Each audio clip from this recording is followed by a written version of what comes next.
자, 13회와 14회 정책법제 이렇게 해서 한번 우리가 한번 그동안 배웠던 것을 이렇게 한번 떠올려보는 이런 시간을 갖도록 하겠습니다. 다 다루지 않고 그중에 뭐 의미 없는 거 다 지워버리겠습니다. 자, 이번 시간에는 제13회 그 3교시 1영역과 3영역을 이렇게 진행을 해보겠습니다. 자, 첫 번째 영역에서 사회복지 정책론 나와 있는데, 선별주의 정책과 보편주의 정책의 특징을 옳게 연결하는 것은, 자, 사회복지 운영에 있어서 선별주의, 클라이언트만을 대상으로 하는 선별주의와 133페이지죠. 교재로서는 133페이지에 보시면은 거기 그에서 보편주의라고 하는 것은 전 국민을 대상으로 하는 건데, 자, 모든 국민을 대상으로 한다. 보편주의. 간편한 행정업무는 보편주의죠. 선별주의는 그 대상자 인지 아인지를 찾아내는 복잡한 행정 절차가 있지 않습니까? 그러나 보편주의는 일정 조건만 구비하면 되기 때문에 간편한 행정업무는 보편주의. 빈곤의 덫, 이건 선별주의에서 나오는 거죠. 빈곤의 덫. 이미 낙인을 포기의 출발점으로 이렇게 알게 되는 그런 경우가 있거든요. 다음에 사회적 통합효과는 보편주의. 스티그마는 선별주의. 뭐 설명하지 않아도 되겠지요? 넘어가도록 하겠습니다. 다음에 복지국가의 특징은 뭐 제가 설명해드리면 선생님들을 능멸하는 것이 되어서 넘어가고 3번 문제를 보도록 하겠습니다. 복지국가의 거기 특징은 뭐 해설 정도 보시면 되기 때문에 굳이 뭐 얽매이지 않으셔도 됩니다.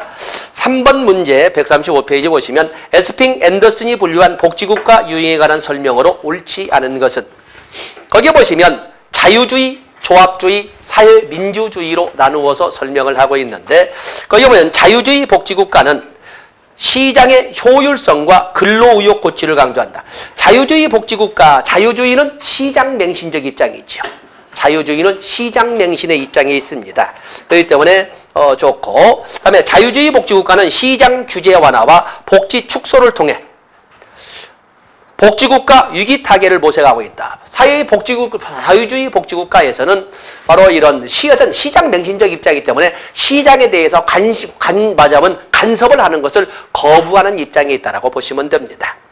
조합주의 복지국가는 보편적 사회수당을 핵심 정책으로 한다. 우리가 사회보장 정책을 가지고 본다면 자유주의는 공공부조, 조합주의는 사회보험, 그리고 삼인주의는 사회수당을 가지고 접근을 합니다. 사회수당을 가지고. 삼인주의는 공공부문의 고용 확대를 통해 복지국가의 위기 타개를 모색한다. 자유주의는 시장 활성화를 통해서, 그에 의해서 삼인주의는 소위 완전 고용을 통해서, 여러분 제가 보는 완전 고용에서 를 통해서 복지국가의 위기 타개를 모색을 합니다. 삼인주의는 시민권에 기초한 보편적이고 포괄적인 복지체계를 특징으로 한다. 모든 사람에게 적용되는 복지체계를 강조하는 것은 삼인주의가 되지 않겠습니까? 어쨌든 3번 자유주의는 공공부조, 조합주의는 사회보험, 그리고 삼인주의가 보편적인 사회수당으로 설명해 줍니다. 답은 3번이 되겠어요.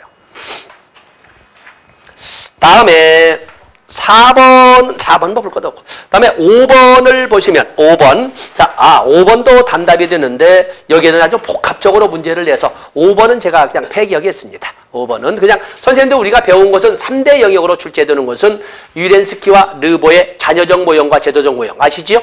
그러면서 유렌스키와 르보는, 자, 이거 밑에 해설 보세요.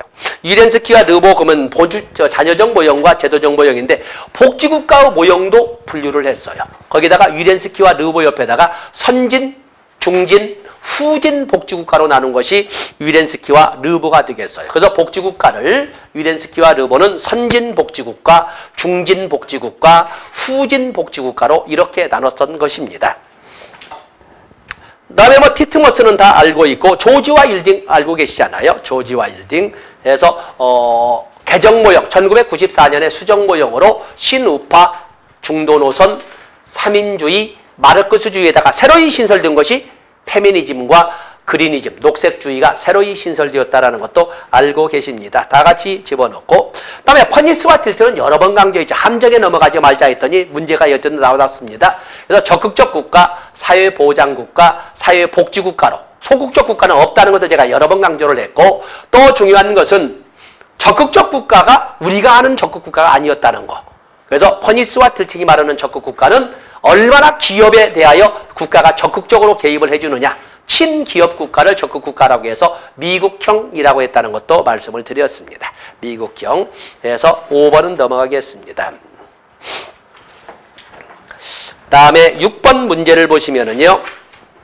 복지국가 위기의 원인을 옳지 않은 것은 선생님들 아시는 것처럼 복지국가 위기 1970년대 직접적으로는 1974년 5.1 쇼크 그로 인한 정부 실패 그로 인한 스태그플레이션 그로 인한 국가 재정의 악화 의존성 심화 뭐 등등을 가지고 우리가 1970년대 복지국가 위기를 설명할 수 있는데 경기 침체와 국가 재정 위기 관료 및 행정기구의 팽창과 비효율성 2번을 우리는 정부 실패라고 하지 않습니까? 2번을 그다음에 포디즘적 생산 방식의 비효율성 또는 대량 생산, 대량 소비 체계의 비효율성을 말하고 있는 거고 독점 자본주의적 축적과 정당 간의 모순 복지 혼합을 통한 정부와 민간의 역할 주장 다 그럴싸한데 지금 문제가 뭐예요?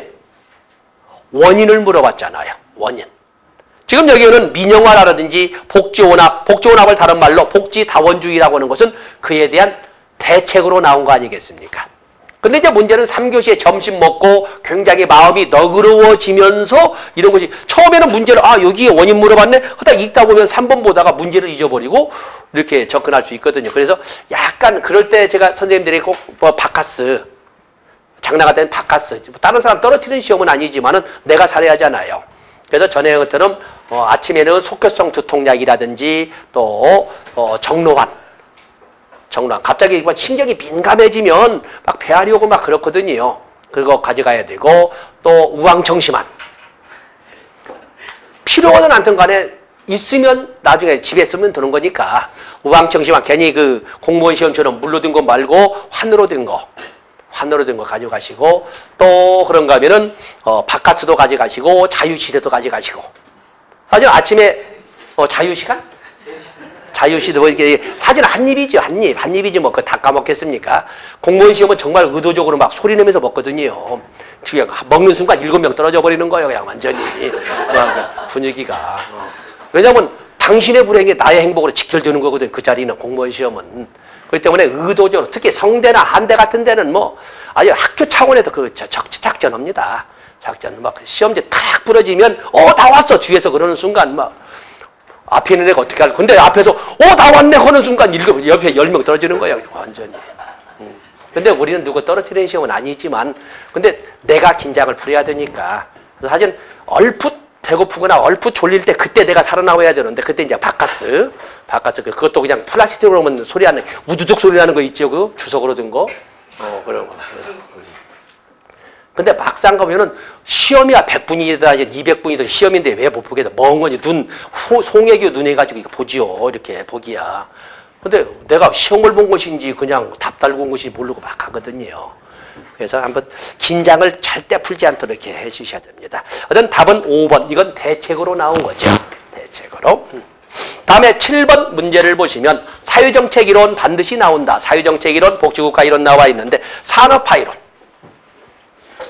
사회정책이란 산업화 과정 중에 필연적으로 발생할 수밖에 없는 문제에 대한 해결책이다라고 하는 것이 산업화 이론인데 대표적으로 위렌스키가 되겠어요. 1950년 위렌스키가 되는데 산업화 정도와 복지국가의 다양한 제도 형태와의 연계성을 설명해 준다. 산업화 이론이라고 하는 것은 어떠한 이념을 가진 국가에서도 참으로도 묘하게 비슷한 수준에서 비슷한 문제가 발생하고 비슷한 방향으로 아주 유사한 방향으로 사회정책들이 만들어져 가더라. 그래서 이데올로기의 종언이나 탈이데올로기라고 하는 거거든요. 근데 여기는 다양한 제도라고 되어 있는데 아니죠. 산업화 수준과 유사한 형태로 복지 연계성을 설명한 것이 산업화 이론. 그래서 이데올로기와의 무관성을 설명한 거였어요. 그래서 복지국가의 다양한 제도와의 연계성이 아니라 복지국가의 유사한 제도 형태와의 연계성을 입증했던 것이 산업화 이론이 되겠어요. 다음에 3번은 됐고 4번도 역시 기술적 결정론의 입장에서 과학기술의 발달과 경제성장의 적도가 어느 정도이냐를 가지고 설명을 했어요. 복지국가는 산업화 발전으로 인한 재정적 발전으로 재정적 능력이 향상되었을 때 가능해졌다. 그렇기 때문에 3번, 4번, 5번은 사실은 같은 내용의 다른 표현이라고 할 수가 있습니다. 답은 2번. 다양한이 아니라 유사한.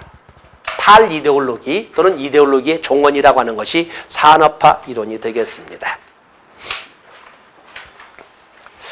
다음에 지금 이제 선생님들 중에 젊은 분들은 이 마르크스주의에 대해서 잘 모르시기 때문에 신마르크스주의에 대한 문제가 이렇게 다뤄져 있는데, 실질적으로 마르크스주의라고 하는 것은 노동자 계급의 폭력혁명에 의해서 한판에 엎어버리지 않고서는 평등사유는 돌아오지 않는다. 그렇기 때문에 급진주의와 폭력혁명 또는 거리투쟁을 강조하는 것이 마르크스주의예요. 그런데 신마르크스주의 또는 신마르크스주의와 연결되어 있다고는 사회민주주의적 입장은 점진주의적 변화를 강조하면서 폭력혁명이나 거리투쟁이 아니라 정치세력화나 의회 진출을 강조하는 거예요. 정치세력화나 의회 진출. 그래서 신마르크스주의적 입장은 거리투쟁이나 폭력혁명이 아니라 정치세력화, 급진혁명이 아니라 점진적 변화를 이끌어간다는 특징이 있습니다. 전통적 마르크스주의의 이론적 기초를 둔 갈등주의적 시각이다. 다양한 비계급적 집단들의 이해 조정을 통해 복지국가 발전한다고 한다. 마르크스주의나 신마르크스주의나 계급 갈등을 통해서 사유 발전이 이루어진다고 보는 거거든요. 근데 비계급적 아니죠. 계급적입니다. 계급적. 마르크스주의나 신마르크스는 계급 갈등입니다. 소수의 지배계급의 그리고 대다수의 피지배계급의 이런 그 갈등이 바로 이 사유 발전을 가져온다고 봅니다. 복지국가 발전을 독점 자본주의 속성과 관련시켜 분석하였다. 복지정책은 자본 축적의 유익이나 정치적 도전을 수정하기 위한 수단으로 본다. 그래서 이 복지정책을 긍정적으로 보지는 않습니다. 자본가 계급의 전략이나 농간으로 이렇게 보고 있는 거지요. 국가의 자율적 역할 정도에 따라 5번은 좋습니다. 어쨌든 계급 투쟁을 통해서 평등은 구현될 수 있다라고 설명을 하되, 그 방법을 급진으로 갈 것이냐, 점진적으로 갈 것이냐, 거리 투쟁으로 갈 것이냐, 의회 세력화를 통해서 갈 것이냐, 이런 데 차이를 뒀다고 보시면 됩니다. 다음에 9번 문제를 보시면 사회복지 정책의 가치에 대한 설명을 옳은 것은, 우리가 교재를 통해서 배운 것은 뭐 평등이나 자유나 효율이나 이런 걸 배우지 않았습니까? 평등에도 절대적 평등과 상대적 평등이 있고 기회의 평등이 있고 결과의 평등이 있다고 그랬는데, 결과의 평등 정책보다 기회의 평등 정책은 빈자들의 적극적 자유를 증진시킨다? 빈자들의 적극적 자유를 증진시키는 것은 결과의 평등이어야 되겠지요. 가진 자들은 기회의 평등, 없는 자, 빈자들은 결과의 평등을 선호할 수밖에 없습니다. 적극적 자유는, 그 다음에 1번은 앞뒤가 바뀐 거죠, 주어가. 다음에 적극적 자유는 타인의 간섭이나 구속으로부터의 자유를 의미한다. 아니죠. 간섭 배제라고 하는 것은 소극적 자유를 말합니다. 이건 기본 개념으로 나왔네요. 결과의 평등 정책은 부자들의 간섭받지 않을 자유를 침해하는 거죠. 침해하는 것이 되겠습니다. 다음에 열등처우의 원칙은 형평의 가치를 반영한 것이다. 이건 맞는 거군요. 열등처우의 원칙은 형평의 가치를 반영하는 것이라고 설명할 수가 있고, 긍정적 차별, 그런데 여기는 또 긍정적 차별이라고 했잖아요. 일부 측에서 자꾸 적극적 차별이라고 하는데 그 긍정적 차별로 해석해 주시라고 했습니다. 그래서 긍정적 차별은 형평의 가치를 저해한다. 형평의 가치를 저해한다. 긍정적 차별은 이 세상에는 개인차 또는 살아온 환경의 차 등이기 때문에 불평등이라고 불릴 수밖에 없는 것이 있을 수밖에 없다. 그래도 그것이 불평등의 유형을 가지고 있지만 불평등이 아니라고 인정받기 위해서는 어떻게 해야 된다? 최소 수혜자에게 가장 많은 배려가 가도록 하면 된다. 그것을 맥시민이라고 하는 거거든요. 맥시민.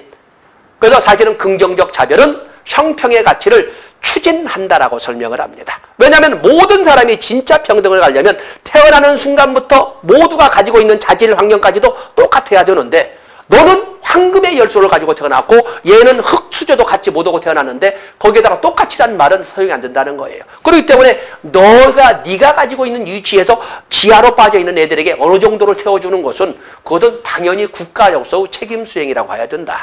그렇기 때문에 형평의 가치를 저해하지 않고 오히려 형평의 가치를 추구한다라고 봐야 된다는 것이 됩니다. 답은 4번이 되겠고, 다음에 롤스의 정의론이 나와 있는데, 롤스의 정의론은 출제 비중은 뭐이기 때문에 그냥 참고로 해 주십시오. 어떤 놀세 정의론에서 보면은 뭐 제1의 원칙, 자유의 원칙, 제2의 원칙, 차등의 원칙 이런 것이 있는데 아까 참 말씀드린 것이 바로 그겁니다. 맥시민이란 단어, 맥시민. 그래서 최소 수혜자, 가장 가난한, 가장 힘없는 사람에게 가장 우선 배려나 가장 많은 배정이 갈 수만 있다면 불평등도 부당한 것으로 인정되지 않는다. 그것을 우리는 역차별, 긍정적 차별이라고 이렇게 설명하고 있는 거죠. 11번에 보시면, 야, 거기에 참 단어 보면은 무슨 뭐 원초적 배일이라든지, 뭐 원초상태라든지, 무지의 배일이라든지 이런 용어를 썼다 그러니까 아마 놀스의 정의론을 논문 썼던 분이 출제하는 것 같은데 문제로서는 고급스러울지 모르지만 짜증은 좀 묻어나갈 거 없는 거죠. 11번에 보시면은요, 신자유주의가 지향하는 정책적 특성으로 옳은 것은. 자, 신자유주의. 1970년대 복지국가 후 위기를 극복하고자 하는 영미 국가들의 이런 노력이라고 있는데, 보편주의에서 선별주의로, 장기보호에서 단기보호로, 국가책임에서 자립자조로, 국가주도에서 복지다원주의로, 뭐 이렇게 변화를 이끌어가는 이런 흐름을 신자유주의라고 하지 않습니까? 시장의 자율적 경쟁을 강조한다. 작은 정부를 지향한다. 복지국가는 국민의 책임보다 권리를 강조한다고 비판하면서 권리와 의무의 조화, 그것도 의무가 더 강조되는 권리와 의무의 조화를 강조한다. 보편주의를 주창한다. 이건 틀린 거죠. 보편주의에서 선별주의로. 답은 기역, 니은, 디귿이 되겠어요. 그래서 여러분 교재로 보면 그 대처리즘에서 보시면 찾을 수 있습니다. 다음에 12번에 보시면 사회복지 이념에 대한 설명으로 옳지 않은 것은. 자, 제3의 길. 1997년 토니 블레어의 노동당 정부에서 채택한 정책의 길을 제3의 길이라고 하는데 안토니 기든스의 사회투자 국가를 반영한 이런 것이 되겠습니다. 근로연계복지. 맞는 거지요. 다음에 케인지안이라고 하는, 케인즈주의라고 하는 것은 복지국가 시대의 경제, 사회정책의 이론 기초가 되겠지요. 국가의 적극적 개입에 의해서 실업률과 물가 상승률을 연동시키면 국민의 삶은 안정적으로 이끌어갈 수 있다. 그래서 실업률과 물가 상승률의 연동의 그래프를 뭐라고 하지요? 복지국가의 케인지안, 케인즈주의에 의해서 만들어진 그래프를 필립스 곡선이라고 하는 거지요. 우하향하는 곡선으로 가로에는 실업률, 세로에는 물가 상승률. 그래서 국가가 적극적으로 개입해서 어떤 때는 실업률을 잡고 어떤 때는 물가 상승률을 효과가 적극적으로 개입해서 잡으면 국민의 삶은 안정적으로 이끌어질 수 있다 하는 그래프를 필립스 곡선이라고 합니다. 시장 실패에 대해 국가가 적절히 개입해야 된다. 그걸 그래프로 그린 것을 필립스 곡선이라고 한다. 다 맞는 거지요.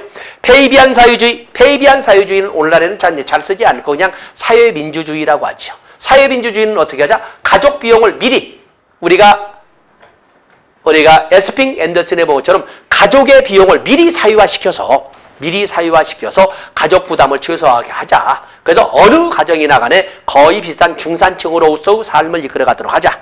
그래서 비공식 부문의 역할을 상대적으로 축소시키고 국가 사회 비용으로 확대시키는 것을 보편적 제도로 하자라고 하는 것이 페이비안 사회주의, 사회민주주의가 되겠습니다. 다음에 마르크스주의.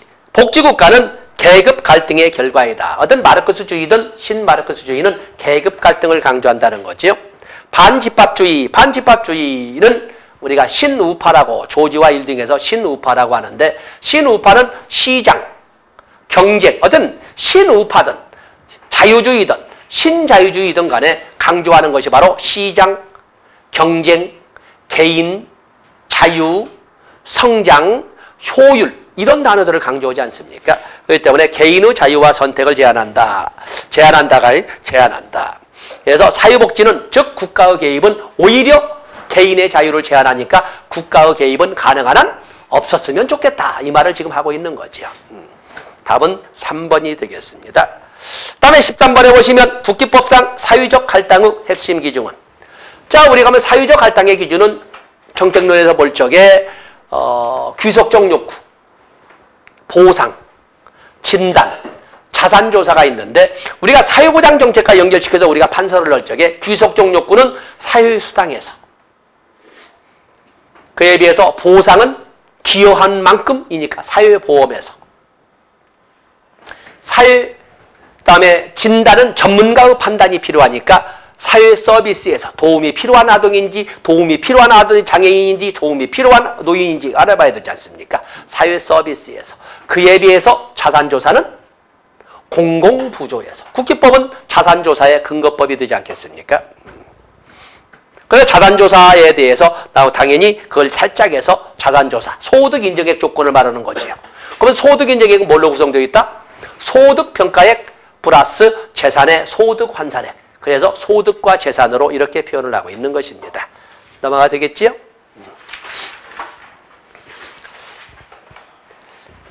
다음에 14번은 선생님들이 보셔도 좋고 15번이 나와 있는데 15번.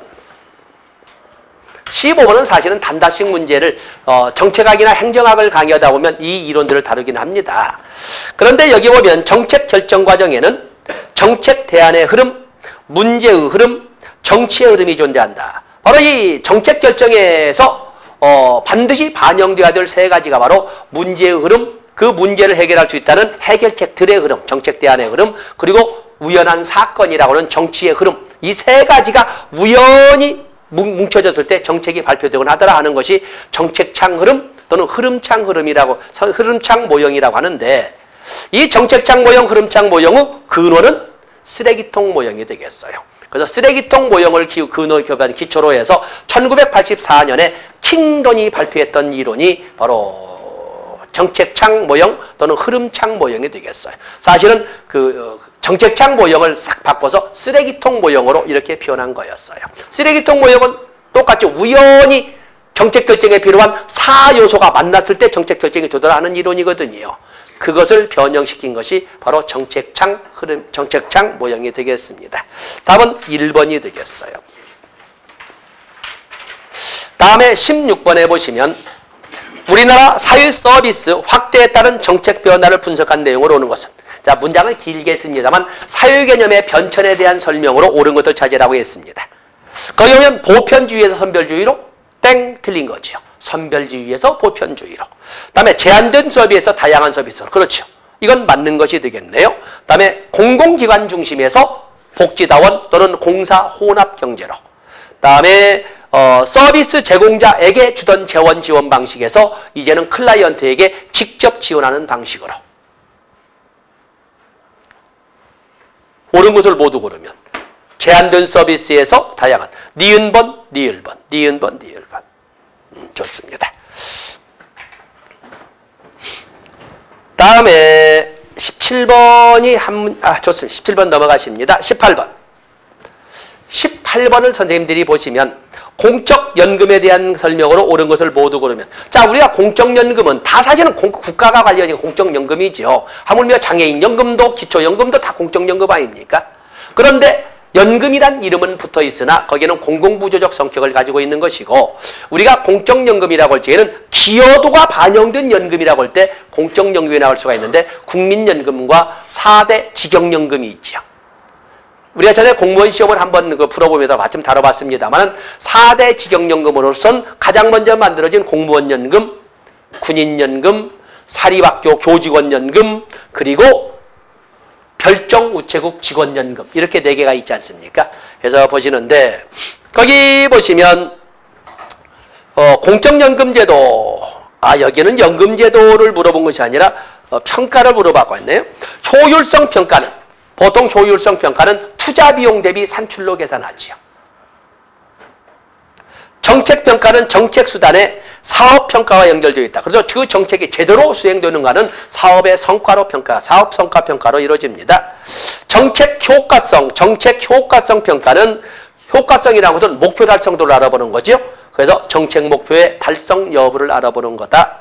신공공관리로는 정책 성과 강조는 신보수주의 특세로 인하여 약화되었다. 신공공관리론의 입장에서 신공공관리론이라고 하는 것은 기존의 행정관리 이론에다가 기업의 경영논리를 가미함으로써 조직의 경직성도 완화시키고 고객 만족도도 높이고 보다 높은 효율성을 추구할 수 있고, 이렇게 하도록 해서 소위 시장 논리를 가미하면 조직의, 행정조직의 경직성은 누그러질 것이라는 것이 신공공관리론이거든요. 그래서 여기 보시는 성과평가의 강조는 신보수주의의 득세로 약화되었다. 신보수주의 득세로 약화되었다. 아니요, 신보수주의도 오히려 이것은 더 커진 것이 되겠어요. 그다음에 정책의 효과성, 효율성 제고를 위해 정책평가의 중요성이 강조되고 있다. 효율성 제고 다 강조가 다 도대체 이건 뭐가 틀린 것이될까? 문제가 지금 잘못됐습니다만은 도대체 여기에서는 뭐가 맞고 뭐가 틀리겠어요? 효율성 평가, 효과성 평가가 가장 대표적인 성과 평가인데 효율성 평가는 투자 비용 대비 산출. 1번은 맞는 것이 되겠네요. 국어 개념으로. 다음에 효과성 평가 당연히 몇 번 나왔나? 3번 나왔거든요. 목표 달성도 파악. 그렇기 때문에 정책 목표 달성을 파악하는데 의미한다. 다음에 정책 평가는 결국에 정책을 통해서 나온 성과 평가로 나와야 되니까 정책 수단을 사용한 사업의 평가가 어떻게 되는 걸로 평가할 수 있습니다. 이것도 맞는 것이 되겠어요. 답은 4번이 되겠어요. 답은. 그렇기 때문에 문제는 잘못되었으나 그냥 설명 자체로 볼 때 옳지 않은 것은 답은 4번이 되겠습니다. 다음에 이거 19번이 문제가 그렇게 들어갔군요. 19번의 문제가 그렇게 되어 있네요. 공적 연금에 대한 설명으로 옳은 것을 모두 고르면 18번 문제를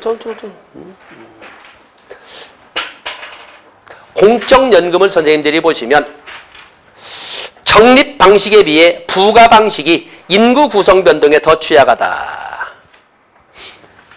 적립 방식은 내 돈 가지고 내가 쓰고 내 돈 가지고 내 미래를 준비하는 거지요. 때문에 인컴을 일부는 현재 생활을 위해서 콘숨 소비하고 그리고 미래를 위해서 세이브하는 이런 방식으로 합니다. 그에 비해서 부가 방식이라고 하는 것은 다른 표현으로 제가 뭐라고 했냐면 젊은 세대의 집단적 노인 부양이라고 설명을 했어요.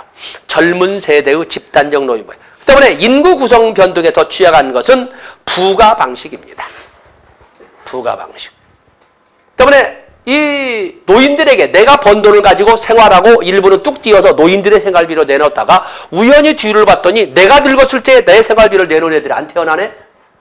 그렇게 되다 보니까 이제는 그래서 이 부가 방식은 인구학적 변동에 취약하다고 하고 세대 간 갈등이 심화될 수 있다고 하는 거예요. 특히 우리나라가 아주 대표적인 거예요. 자, 이것은 맞는 것이 되겠죠. 확정급여식 연금은 우리나라는 확정급여식 연금도 있고 확정기여식 연금도 있는데 우리나라의 국민연금이나 직영연금은 확정급여식 연금에 가깝다고 그랬죠. 확정급여식 연금. 그래도 우리나라는 확정기여식 연금은 없죠. 왜냐하면 기초연금이나 장애인연금은 기여가 없잖아요. 그러니까 확정기여란 말을 아예 쓰지 못합니다. 다음에 완전 적립 방식은 퇴직 후 생활보장을 위해 현재 소득의 일부를 저축하는 구조이다. 부가 방식에서는 현재의 근로세대가 은퇴세대의 연금급여에 필요한 재원을 부담한다. 여기는 모든 것이 다 맞는 설명이 되겠습니다. 다음에 20번은 20번 정도는 선생님들이 보셔도 되겠네요. 21번. 보통 우리가 정책론을 오면 법제론에 특히 사회보험에 관련이거나 공공부지에 관련해서 한 5문제를 언급해 줘야 되는데 그렇기 때문에 보통 사회보험법과 또 공공부조법을 공부하다 보면 정책론과에서 한 30문제를 같이 다룰 수가 있습니다. 적용 대상은 국민건강보험의 적용 대상은 국내에 거주하는 국민이죠. 틀린 거지요. 보험자는 우리나라는 2000년부터 전면 통합주의로 운영되기 때문에 단일 보험자주의로 운영됩니다. 국민건강보험공단. 국민건강보험의 급여에는 5가지가 있는데 요양급여, 요양비, 임신, 출산, 진료비, 장애인에 대한 특례, 건강검진. 그중에 현금급여는 요양비와 장애인에 대한 특례 2가지가 있죠. 그에 비해서 임신, 출산, 진료비와 건강검진은 바우처로 제공되고 있지 않습니까? 요양급여는 현물급여고 3번은 틀린 거지요. 피부양자는 소득 수준과 무관하게 직장가입자에 의해 생계를 유지하는 것이다? 아니지요. 직장가입자의 생계를 유지하는 자로서 별도의 보수나 소득이 없는 자 이렇게 되죠. 별도의 보수나 소득이 없는, 다시 말해서 보험료를 낼 수 없는 자를 말하기 때문에 무관하게 틀린 것이 되겠어요. 직장 가입자는 보험료에 대해서 특히 보소액 보험료는 노사 균등 분담으로 이루어지는데 노사 균등 분담으로 이렇게 이루어집니다. 노사 균등 분담으로. 그런데 극히 예외로 뭐가 있어요? 바로 사립학교 교직원은 사립학교 교직원 예외로 당사자가 50, 학교가 30, 그리고 국가가 20%를 부담하는 걸로 되어 있습니다. 그렇기 때문에 5번은 틀린 것이 되겠네요. 괜히 읽었네, 읽다 보니까. 응? 답은 2번이 되겠어요. 다음에 국민연금에 대한 설명으로 옳지 않은 것은 국민연금. 강제가입을 통해 역선택을 방비하고자 한다. 그렇죠? 역선택이 뭐예요? 역선택이라고 하는 것은 정보의 부재 또는 정보의 비대칭성으로 인해 올바른 선택을 할 수 없게 되는 것, 올바른 선택을 할 수 없게 되는 것을 역선택이라고 하는데 특히 의료 부문에서 많이 나옵니다. 바로 이 역선택 때문에서라도 영리병원이 운영돼서는 안 된다고 하는 거예요. 의사가 가지고 있는 정보에 비해서 환자들이 가지고 있는 정보는 밑바닥 수준이잖아요. 그러니까 의사가 말하면 정말 다 옳은 것 같아. 근데 요즘은 똑똑해서 바로 심평원에 가서 신고해버립니다만은 그러니까 왠지 의사가 말하면 정말 그런 것 같으니까 완전히 기울어진 비대칭 속에서 환자들은 제대로 된 선택을 할 수가 없는 거예요. 그게 바로 역선택이거든요. 그래서 모든 정보를 모든 구성원이 다 똑같이 갖게끔 국가가 주도해서 국가가 시장에 맡겨놓는 것이 아니라 국가가 주도해서 똑같이 갖게끔 이렇게 해주는 거예요. 국민연금도 마찬가지예요. 저소득자에게는 보험료를 지원하기도 한다. 저소득자에 대한 보험료 지원 사업을 뭐라고 그러죠? 바로 두루누리 사업이라고 합니다. 그래서 영세 사업장, 직원 10명 미만에 그리고 월급 얼마, 요즘은 얼마인지 모르겠는데 140만 원, 150만 원 미만의 이런 영세 사업장의 사업주와 근로자에 대해서 국민연금보험료와 고용보험료의 평균 50%를 감면해주는, 지원해주는 제도를 두루누리보험이라고 합니다. 자, 지원하고 있지요.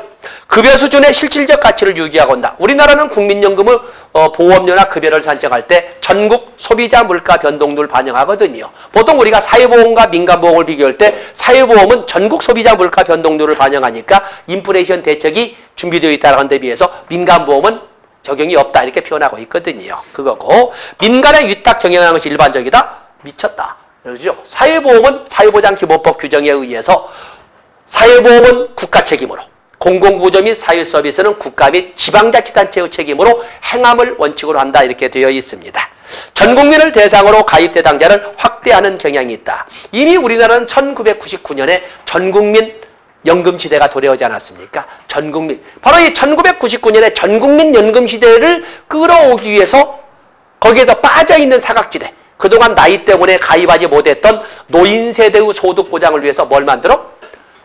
바로 노령수당을 폐지하고 경로연금을 1998년에 시행을 하는 거예요. 그래서 전국민 연금시대를 안착시키기 위해서 사각지대일 수밖에 없는 노인들을 위해서 만든 것이 1998년부터 시행된 경로연금제도였다. 이런 것도 이제 봐주시면 되겠습니다. 다음에 23번에 보시면 근로연계복지정책에 대한 설명으로 옳지 않은 것은 거기 보면 근로연계복지정책에 대한 설명 복지급여에 대해 개인보다 국가 책임을 강조한다. 근로연계 종래에는 국가에 대한 권리만을 강조하다 보니까 무조건 국가에 손 벌리고 내놓으라고 요구를 했지만 이제는 너도 같이 책임져야 된다. 네 책임도 인정을, 네 책임도 증명해봐라. 그게 바로 너도 일을 해봐라. 이렇게 하는 거거든요. 근로연계복지는 국가 책임만을 강조하던 시대에서 이제는 개인 책임도 같이 강조되는 시대로 바뀌었다는 것을 하고 있습니다. 그래서 소모적 복지에서 적극적 복지로 전환을 말하고 있습니다. 다음에 수급자의 근로 요인을 강화하는 것이 목적이다. 취업 우선 전략과 인적 자원 투자 전략이 활용된다. 자활 지원 사업이 근로연계 복지 정책에 해당된다. 취업을 위한 직업 훈련이 강조된다. 다 근로연계 복지는 개인도 맞아요. 책임을 져야 된다라고 하는 이런 시대적 패러다임의 변화를 말하고 있습니다. 답은 1번이 되겠죠. 다음에 이번엔 공공부조가 나와 있네요. 국민 기초생활보장제에 대한 설명으로 옳은 것은 자활급여 수급자는 생계급여 대상에서 제외된다? 생계급여, 자활급여라고 하는 것은 어떠한 기준점에 의해서 자활급여가 만들어지는 것이 아니고 하기 때문에 단지 생계급여가 자활급여와 연관성은 지워지는 것이 아니고 생계급여는 누가 타는 거지요? 부양의무자 조건을 갖춘 자로서 소득 인정액이 대상자 선정 기준인 기준중위소득의 30% 이하인 사람을 대상으로 하잖아요. 그렇기 때문에 자활급여를 받는 사람이 자활급여를 받고 안 받고는 구별시력이 하나도 없다는 거지요. 현금급여 기준은 최저생계비보다 높게 책정된다? 현금급여 비용 아니죠. 지금은 최저생계비도 사용하지도 않지만 기준중위소득보다는 낮게. 왜냐하면 전체에서 일정 비율을 현금급여로, 나머지는 현물급여로 이렇게 지원할 수 있도록 하고 있거든요. 그렇기 때문에 이건 틀린 거고. 그다음에 근로능력자는 수급 대상에 제외된다. 이건 확실히 틀렸지요. 생활보호제도와는 달리 국민기초생활보장제도에서는 근로능력자도 생계급여를 받을 수 있지 않습니까? 그걸 뭐라고 그러죠? 조건부 수급자라고 하지 않습니까? 수급자 선정 요건에서 부양의무자 유무가 고려된다. 이건 뭐 당연하고. 그렇지 않아도 앞에 뭐 고민할 것이 있다 해도 4번을 이렇게 보니까 뭐 더 이상 볼 것이 없네요. 수급자의 생활보장은 누가 해요? 국민기초생활보장법상의 보장기관은 거주지를 관할하는 시도지사, 시장군수구청장, 그리고 교육급여는 교육감이 보장기관의 역할을 하지 않습니까? 생활보장위원회가 아니라 자치단체장이 보장기관의 역할을 하고 교육급여는 교육감이 한다. 생각나시죠? 다음에 25번에 산재보험에 관한 설명으로 옳은 것은 산재보험, 보험료 부담은 사업주 단독 부담이죠. 틀린 거고. 5인 이상 근로자를 사용하는 사업장을 대상으로 한다? 지금 어느 시대입니까? 처음에 1964년에 처음 시행될 때는 500명 단위였지만 2000년, 21세기가 진입한 2000년을 기점으로 해서 한 명이라도 근로자가 있으면 당연 적용 사업장이 됩니다. 한 명이요. 지금 5명이 어느 시대입니까? 이것은. 급여 종류에는 8종 세트가 있잖아요. 요양급여부터 시작해서 휴업급여, 장애급여, 간병급여, 유족급여, 장업비, 상병보상연금, 직업재활급여가 있는데 구직급여는 또 뜬금없이 구직급여는 이것은 고용보험사업의 휴업급여의 하나죠. 휴업급여는 구직급여와 취업촉진수당으로 나눠진다 할 때 바로 나오는 것이 되겠어요. 근로자의 고의 과실에 의해 발생한 부상, 질병, 장애도 업무상 재해에 포함된다. 거기에서 함정을 가지고는 장해라고 하지 않고 장애라고 넣어서 함정을 이렇게 파고 있는 거지요. 60세 이상의 부모 또는 조부모는 유족보상연금의 수급권자가 될 수 있다. 60세 이상인 거기 보면은 부모 또는 조부모로서 여기서 수급 자격가 될 수 있다. 여기서는 답은 5번이 돼야 되지 않겠습니까? 그렇죠? 그래서 지칠 대로 지치고 졸리기 시작하는 3교시에서 장해로 이렇게 해서 착시하게끔 함정을 봐놓고 답을 5번으로 했습니다. 왜냐하면 우리가 유족보상연금이나 유족연금으로 본다면 그 대상자는 연령 제한과 장애 제한이 있지 않습니까? 특히 부모와 조부모는 60세 이상이어야 된다는 것을 여러분들이 알고 있습니다.